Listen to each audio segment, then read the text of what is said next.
កាយនៅឆ្ងាយតែបងត្រូវចាប់ឲ្យបានក៏ព្រោះតែអូននឹងឆ្នះទៅបាក់ចិត្តលើកល្យានបងមិនជាលើវាសនាតែហេតុអ្វីដែលពេលបានជួបអូនធ្វើឲ្យបងនេះគិតថាពួកយើងដូចជាគូដែលទេវតាបានចែកគុំឆ្នាំងពេកទៅហើយសម្រស់អូនឲ្យបងចាញ់បងក៏ញោះលេចព្រោះស្រឡាញ់ញោះលេចព្រោះតែខ្នាញ់នឹងអូនបងចង់ឲ្យគេផ្សេងឆ្ងាយស្រីបងខ្លាចថាពេលឆ្ងាយកាយពីថ្លៃឆ្ងាយដល់ហារតីបែរនឹងបែរជាបីហើយក៏បងត្រូវសោកទោះបីអូនឆ្នះបន្តិច and that the way she flex ហើយពេលដែលអូននឹងខឹងបែរដូងមក trying to fix and that the way you are អូនខុសពីគេទៅលើសម្រស់ហើយថែមទាំងចរិយាមកអូនមួយក្រឡងហើយឲ្យអូនពាក់ធ្លាក់ស្មា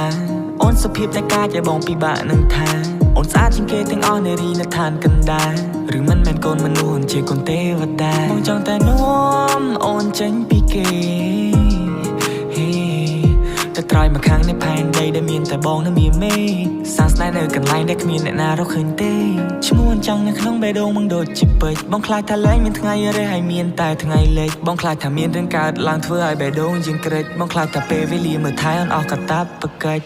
កាយនៅឆ្ងាយតែបងត្រូវចាប់ឲ្យបានក៏ព្រោះតែអូននឹងឆ្នះទៅបាក់ចិត្តលើកល្យានបងមិនជាលើវាសនាតែហេតុអ្វីដែលពេលបានជួបអូនធ្វើឲ្យបងនេះគិតថាពួកយើងដូចជាគូដែលទេវតាបានចែក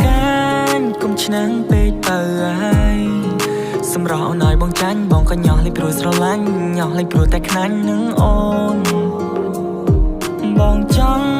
ឲ្យគេផ្សេងឆ្ងាយស្រីបងខ្លាចថាពេលឆ្ងាយកាយពីថ្លៃឆ្ងាយដល់ហារតីបែរនឹងបែរជាបីហើយក៏បងត្រូវសោកគុំកាញគុំឆ្នាំងពេកទៅហើយសម្រស់អូនឲ្យបងចាញ់បងក៏ញោះលេចព្រោះស្រឡាញ់ញោះលេចព្រោះតែខ្នាញ់នឹងអូនបងចង់ឲ្យគេផ្សេងឆ្ងាយស្រីបងខ្លាចថាពេលឆ្ងាយកាយពីថ្លៃឆ្ងាយដល់ហារតីបែរនឹងបែរជាបីហើយក៏បងត្រូវសោកកា